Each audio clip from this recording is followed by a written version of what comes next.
Thanks again. Oh, voice is cracking. So I've said this so many times. Oh my gosh. Okay.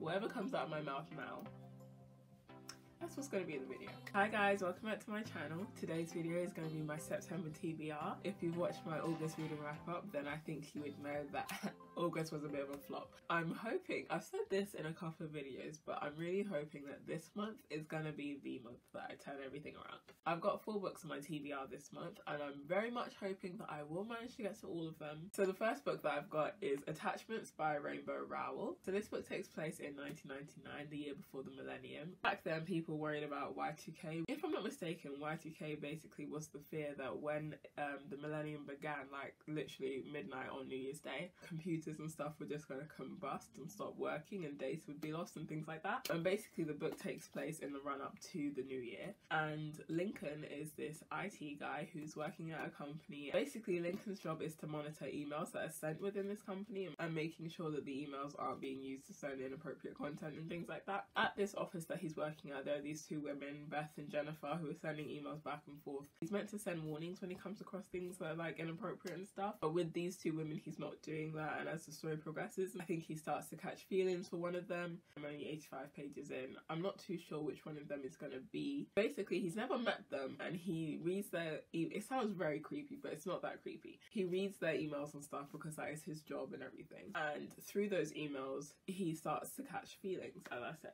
I think when you hear the premise of the novel it doesn't sound all that interesting, but I really like Rainbow Rowell's writing style, so I'm enjoying it so far. I guess technically it's the 3rd book of hers that I've read, because I've started Fangirl but I've not actually finished it yet. I had to give it back to the library because it was reserved. So far so good. I've said that with a lot of books that I've mentioned in my TBRs, like so far so good, and then it just dovetails into something awful. I'm hoping that's not going to be the case with Rainbow Rowell. The 1 book of hers I've read to completion so far was Landline, and I loved that book. I want to reread it at some point. It was so good. I won't go into it now because obviously this book isn't about Landline, this video. So that is the first book that I'm hoping to complete. So the next book that I'm going to read this month is another one that carried over from my August TBR, and that is The Upside of Unrequited by Becky Albertalli. So basically the main character in this book, Molly, has fallen in love a lot of times, and each time it's been unrequited. Her twin sister, Cassie, has a new girlfriend. So Cassie's new girlfriend has this best friend called Will, who's basically the perfect first boyfriend, but there's this other guy who's also on Molly's radar that just complicates things, and basically that's all I know.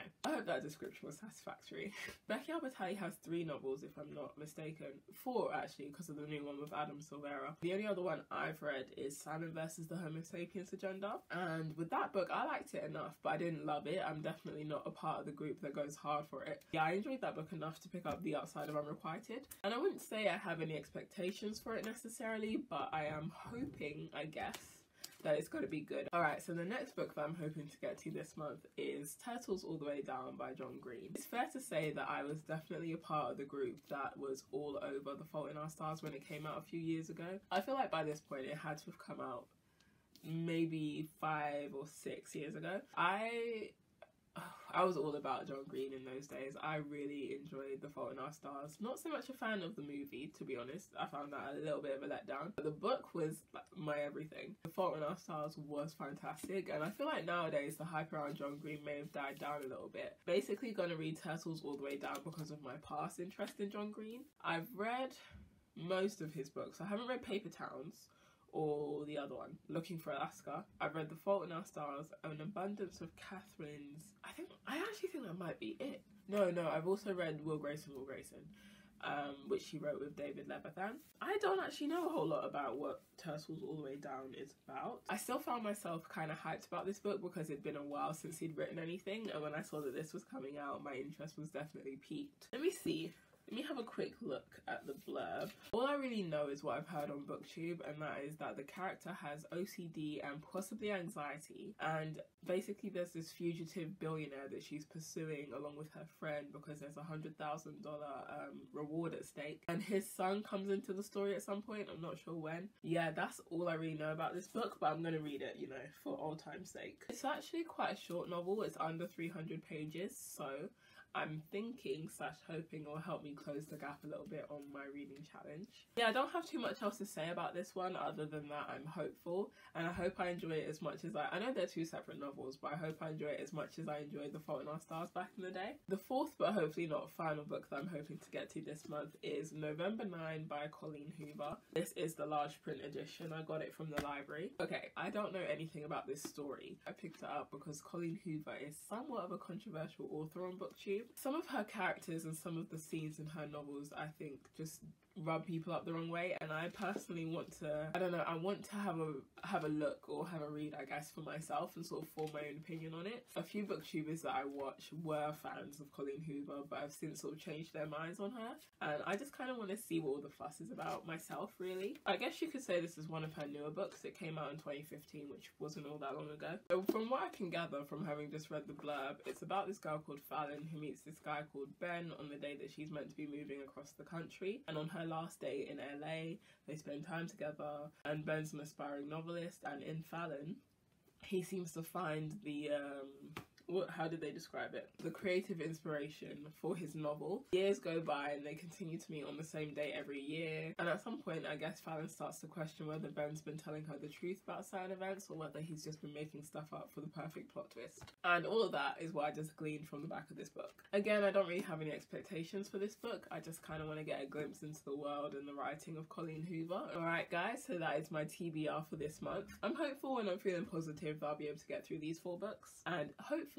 maybe even a 5th or 6th book. I don't want to push my luck. That's what I'm needing to happen for me to have a chance at achieving my reading goals for this year. I think what I'm going to have to do is set aside some dedicated reading time each day, like at least half an hour, but ideally an hour, maybe an hour and 15 minutes, just to give myself the best chance of actually succeeding with my reading challenge. Alright guys, that's the end of this video. Thank you for watching. I hope you enjoyed it. If you did, please remember to like, comment and subscribe to my channel if you haven't already. There should be some video suggestions popping up on the screen, as well as a button to subscribe, so you know, I'll make it real easy. And throughout the video there would have been some suggestions popping up on the cards of other videos that you might enjoy as well. I don't just make bookish content on my channel, I also do fashion videos, reviews, that type of thing. Check those out if that interests you. Thanks again for watching, and I'll see you in my next video.